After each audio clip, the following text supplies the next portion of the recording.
Hello students, आज हम हिंदी की पाठ्य पुस्तक में पाठ 3 पढ़ेंगे। पाठ का नाम है होनहार बीरबान के होत चिकने पात। इसका अर्थ यह है कि प्रतिभाशाली व्यक्तियों के लक्षण बचपन से ही प्रकट होने लगते हैं। यानी जो जिस तरह वो बचपन में होते हैं तो अच्छे और नेक सच्चे कार्य करते हैं। तो इसमें चंद्रगुप्त के बारे में बताया गया है कि चंद्रगुप्त भी बचपन से ही राजा बनने का स्वप्न देखते थे। स्वप्न क्या था? सपना। तो राजा के योग्य प्रतिभा और गुण बचपन से ही उसके आचरण और व्यवहार में दिखाई देने लगे थे। उसके अंदर देशभक्ति की भावना, त्याग, समर्पण, कर्तव्य परायणता, आज़ादी का महत्व समझना, ये सभी गुण उसमें विद्यमान थे। अब हम पाठ को शुरू करते हैं कि चंद्रगुप्त के बारे में क्या क्या बताया गया है।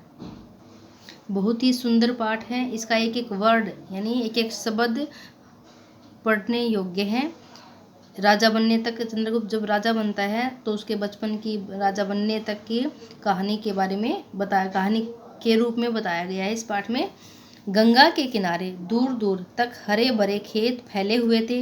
दान की बालियां प्रकृति की हरितिमा की ओर अधिक बढ़ा रही थी, यानी हरियाली को बढ़ा रही थी। बरगद के पेड़ के नीचे ऊंचे टीले को सिंहासन, जैसे राजा सिंहासन पर बैठता है ना, तो बरगद के पेड़ के नीचे ऊंचे टीले पर यानी ऊंचाई पर बैठकर सिंहासन बनाकर गांव के बच्चे राजा राजा खेल रहे थे। जैसे सभी बच्चे खेलते हैं ना, वैसे ही ये बच्चे भी खेल रहे थे। एक बालक ऊंचे टीले पर राजा बनकर बैठा था। उसके आसपास 8-10 मित्र दरबारी, मंत्री एवं सैनिक बनने का अभिनय क्या था? नाटक कर रहे थे। भरी दोपहर में यानी दोपहर के समय बच्चों का खेल खूब जम रहा था, यानी उनको कोई रोकने टोकने वाला नहीं था। वे खूब जमकर खेल रहे थे। सभी बालक अभिनय में बड़े कुशल जान पड़ते थे, यानी जो जिसको पद मिला था, चाहे सैनिक का या मंत्री का, दरबारी का, उसमें वो बड़े निपुण थे। 10 वर्षीय बालक चंद्रगुप्त, यानी चंद्रगुप्त की उम्र कितनी थी? 10 साल की, जो राजा बना बैठा था, उसकी आवाज़ बड़ी रोबीली थी। रोबीली क्या होता है? रोबीली होती है रोबदार, यानी दमदार, जिसकी आवाज़ में दम होता है उसको बोलते हैं रोबीली। उसने मंत्री बने मित्र विशाख से पूछा, क्या हमारे राज्य में प्रजा सुखी है? मित्र मंत्री, जो मित्र मंत्री था उसका नाम क्या था? विशाख। विशाख क्या कहता है? जी महाराज, प्रजा आपका गुणगान कर रही है। किसी को कोई कष्ट या अभाव यानी कोई कमी नहीं है। चंद्रगुप्त, मंत्री जी, मित्र मंत्री, आज्ञा हो महाराज। चंद्रगुप्त कहते हैं, अब मगध का शासन मेरे हाथों में आ गया है। मेरी प्रजा में किसी को अभाव यानी कमी, दुख या कष्ट नहीं होना चाहिए।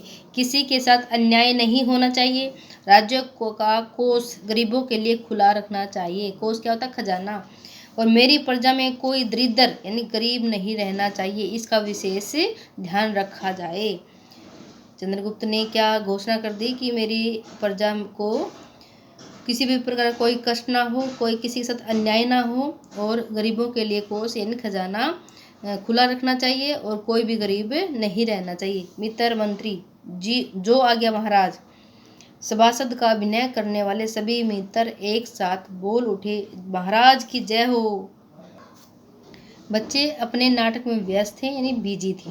और वहीं कुछ दूरी पर बैठे एक चोटी वाले ब्राह्मण, जिसका नाम चाणक्य था, बच्चों का खेल देखकर आनंदित हो रहे थे।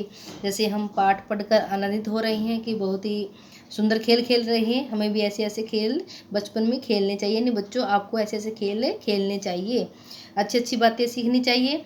तो वो चोटी वाले पंडित थे जिसका नाम चाणक्य था, वो सब बच्चों का खेल अच्छे से देख रहे थे और खुश हो रहे थे, आनंद किया तो प्रसन्न हो रहे थे। वे चंद्रगुप्त की आवाज़ और बातों से प्रभावित हुए, क्योंकि उनकी आवाज़ रोबीली थी, और उन जो अच्छी अच्छी बातें कर रहे थे उनसे वे बहुत प्रभावित हुए। उन्होंने पास आकर चंद्रगुप्त को मगध का शासन बनने का आशीर्वाद दिया कि आप मगध के शासक बनोगे, ऐसा उन्होंने आशीर्वाद दिया। बच्चे खेल समाप्त करने के पक्ष में नहीं थे, इसलिए उन्हें भी नाटक का एक पात्र बना दिया गया।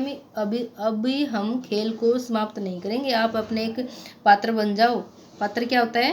कैरेक्टर, जिसको इंग्लिश में बोलते हैं, और हिंदी में दूसरे का नाम है चरित्र। यानी आप एक पात्र बन जाओ और उनसे आग्रह यानी निवेदन करने लगे कि वे महाराज से कुछ मांगे। चाणक्य भी बच्चों की खेल मंडली में शामिल हो गए और राजा बने चंद्रगुप्त से एक दूध देने वाली गाय मांगी। पंडित जी ने क्या मांगी? एक दूध देने वाली गाय। चंद्रगुप्त ने उनका सम्मान करते हुए उन्हें आसन दूसरे टीले पर यानी चाणक्य जी को आसन यानी दूसरे ऊंचे टीले पर बैठा दिया। चंद्रगुप्त बोले, ब्राह्मण देवता, आप एक नहीं 10 गाय लीजिए, सोना चांदी हीरे जवाहरात मंगाइए, मेरे राज्य में किसी चीज़ की कमी नहीं है। मैं यही चाहता हूँ कि मेरी प्रजा में ब्राह्मण एवं गुरुजन सुखी और संपन्न रहे। यानी गुरुजन और ब्राह्मण सुखी और संपन्न रहे, उन्हें किसी चीज़ की कमी ना रहे। चाणक्य उनकी वाक पटुता और कुशल नेतृत्व क्षमता से बहुत प्रभावित हुए। वाक पटुता क्या होता है? वाणी की चतुराई और नेतृत्व मार्गदर्शन एवं संचालन करने वाला, ऐसी क्षमता को देखकर वे बहुत प्रभावित हुए। वे राजा नंद के दरबार से अपमानित होकर आए थे। कहाँ से आए थे? राजा नंद के दरबार से अपमानित होकर उन्होंने अपमान किया था। उन्हें चंद्रगुप्त जैसे एक समर्थ, बुद्धिमानी, राष्ट्रप्रेमी नवयुवक की आवश्यकता थी, जिसकी मदद से वे राजा नंद से प्रतिशोध क्या होता है? बदला ले सके। उन्होंने कुछ सोचते हुए कहा, नहीं महाराज, मुझे केवल एक ही गाय चाहिए। ब्राह्मण को उतनी ही इच्छा रखनी चाहिए जितनी आवश्यकता हो, यानी जितनी जरूरी हो। चंद्रगुप्त ने अपनी दिलेरी दिखाते हुए कहा, अब बच्चों तो बताओ ये दिलेरी क्या होता है? बहादुरी दिखाते हुए कहा, खेतों में गायें चर रही है, आपको जो गायें पसंद हो ले लीजिए। आज इस पाठ को हम यहीं तक रीड करेंगे। बच्चों आपने अच्छे से रीड करना है और लर्न करना है। धन्यवाद।